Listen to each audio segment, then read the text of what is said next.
Good morning student. आज आप गद्य का दूसरा पार्ट ममता समझिए। ये एक कहानी है और इस कहानी के माध्यम से लेखक ने हिंदू विधवाओं की जो असहाय और दयनीय स्थिति है उसे उजागर किया है। ममता कहानी के माध्यम से लेखक ने लोगों को निस्वार्थ भाव से कर्म करने के लिए अभिप्रेरित किया है। कहानी का आरंभ होता है ममता के द्वारा। ममता रोहतास दुर्ग के मंत्री चूड़ामणि की इकलौती पुत्री थी जो बाल्यावस्था में ही विधवा हो गई थी। वह अपने दुर्ग के मुख्य द्वार के निकट कक्ष में बैठी हुई सोन नदी के तीव्र प्रवाह और उफान को देख रही थी और अपनी तुलना उससे कर रही थी। हर पल वो व्याकुल रहती थी जैसे उसके हृदय में विचारों की आंधियाँ चल रही हों। आँखों से निरंतर अश्रु बहा करती थी। पिता के मंत्री होने के कारण उसके लिए किसी भी प्रकार की सुख सुविधा की कोई कमी नहीं थी। सारा वैभव, सारा ऐश्वर्य उसे प्राप्त था, लेकिन उसका बाल विधवा होना ही उसके लिए सबसे बड़ा दुखदायी था। उसके मानसिक दुख की कोई सीमा नहीं थी। उसके मन में तरह तरह के विचार उमड़ रहे थे। उसी समय उसके पिता कक्ष में प्रवेश करते हैं, किंतु विचारों में ममता अपने पिता के आगमन को जान नहीं पाती। पिता उसकी ऐसी स्थिति को देखकर चिंतित होते हैं और बिना कुछ कहे वापस लौट जाते हैं। एक पल व्यतीत हो जाने के पश्चात पिता चूड़ामणि फिर से ममता के कक्ष में आते हैं। इस बार वो अकेले नहीं आते हैं, उसके साथ 10 सैनिक थे। सैनिक हाथों में पकड़े चांदी के थालों को वही रखकर वापस लौट जाते हैं। चूड़ामणि उस पर पड़े हुए आवरण को हटाते हैं और ममता जब सोने के थाल मतलब चांदी के थालों में सोने के ढेरों को देखती है तो अपने पिता से कहती है, इतना सोना आखिर किस लिए? पिता ने जवाब दिया, सामंत वंश का अंत होने को है। शेरशाह किसी भी दिन रोहतास पर अपना अधिकार कर लेगा, तब यह मंत्रित्व नहीं रह जाएगा। उसी समय के लिए सारा आयोजन किया है। ममता लज्जित होती है, अपने पिता को धिक्कारते हुए कहती है कि आपने ऐसा करके ईश्वर की इच्छा के विरुद्ध दुस्साहस किया है, इसे लौटा दीजिए। हम तो ब्राह्मण हैं, क्या इतनी सोने को लेकर आखिर करेंगे क्या? क्या बुरे समय में कोई ब्राह्मणों को 2 मुट्ठी अनाज भी नहीं दे सकेगा? उसके ऐसे व्यवहार को देखकर चूड़ामणि वहाँ से चले जाते हैं। दूसरे दिन रोहतास दुर्ग के तोरण द्वार पर डोलियों की कतारें आ रही थी। तब ब्राह्मण चूड़ामणि से रहा नहीं गया। अपने कर्तव्य का बोध होते ही उसने डोलियों का आवरण खुलवाना चाहा, लेकिन पठानों ने इससे अपना अपमान समझा, क्योंकि वे महिलाओं के वेश में डोलियों में आए थे। इसी बात पर तलवारें निकल आती हैं। चूड़ामणि बेचारा वही मारा जाता है।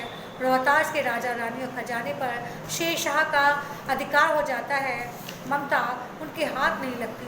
मौका देखकर वो वहाँ से भाग जाती है। इस घटना को व्यतीत हुए काफ़ी समय हो जाता है।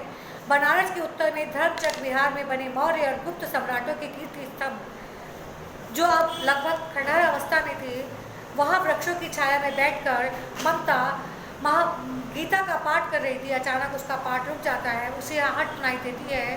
कोई हताश सा प्राणी ममता के सामने आकर, माता मुझे आश्रय चाहिए, ऐसा कहकर उससे शरण मांगने लगता है। उसने बताया कि मुझे शेरशाह के द्वारा मैं हराया गया हूँ। ममता को उसमें भी क्रूरता, निष्ठुरता और रक्त की पिपासा दिखाई देती है। तब उसने कहा, तुम्हारे लिए मेरी कुटिया में कोई स्थान नहीं है। लेकिन ममता के ऐसा कहने पर वो इंसान जो है बेहोश हो जाता है। ममता पानी देकर उसकी प्राणों की रक्षा करती है। अपने पिता का वध एकाएक ही उसे याद हो आता है, इसीलिए वो उस पर विश्वास नहीं कर पाती।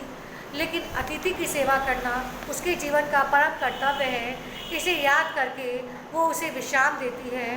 मन में सोचने लगती है कि क्या मैं अपने कर्तव्य को छोड़ दूँ? मुगल ने जब चंद्रमा के प्रकाश में उसके कांतिवान चेहरे को देखा तो मन ही मन उसे प्रणाम किया। ममता खंडहर में चली जाती है और मुगल को अपनी झोपड़ी में स्थान दे देती है। प्रातःकाल जब बहुत से सैनिक मुगल को ढूंढते हुए वहां आए तो ममता खंडहर की ओट में छिपकर उस सारे घटनाक्रम को देख रही थी। तभी उस मुगल ने उन्हें आवाज़ देकर कहा कि उस स्त्री को ढूंढो जिसने मुझे स्थान दिया। पूरे दिन में उसे ढूंढते रहे, लेकिन ममता को ढूंढ असफल रहे। शाम को ममता ने देखा कि मुगल अपने सैनिकों से कह रहा था कि इस स्थान को बहुत ध्यान से देखो, क्योंकि उस स्त्री को मैं कुछ दे नहीं सका। मैं चाहता हूँ कि इस स्थान पर एक महल बनवा दिया जाए। ऐसा कहकर वो अपने सैनिकों के साथ वहाँ से चला गया।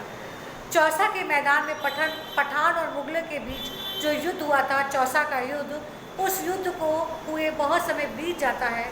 आप सभी जानते हैं वो युद्ध हुआ था शेरशाह और हुमायूं के बीच में। इस युद्ध को हुए जब काफ़ी समय व्यतीत हो जाता है, लगभग 47 वर्ष, ममता का शरीर बहुत दुर्बल हो चुका है। अब वो मरणासन स्थिति में थी।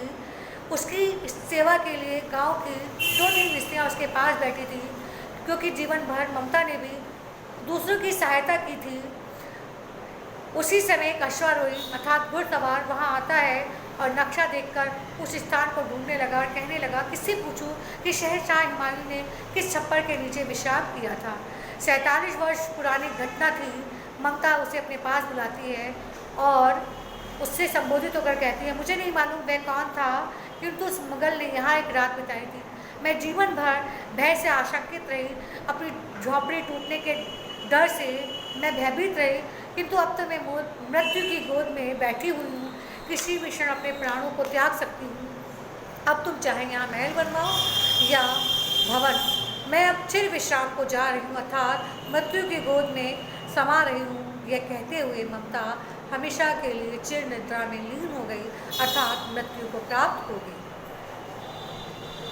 ममता की मृत्यु के पश्चात हुमायूं के पुत्र अकबर ने उस स्थान पर एक सुंदर सा अष्टकोण मंदिर बनवाया और उस पर लिखवाया कि सातों देश के नरेश हुमायूं ने एक दिन के लिए यहाँ पर विश्राम किया।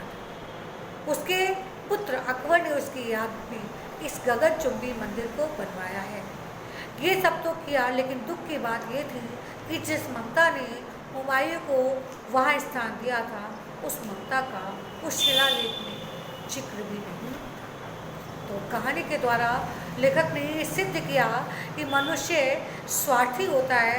जब अपना स्वार्थ सिद्ध हो जाता है तो वो स्वार्थ का जो ऋण चुकाता है, तो वो भी अपने ऋण चुकाकर भी मानो दूसरे पर एहसान करता है। यही उसने ममता के साथ किया।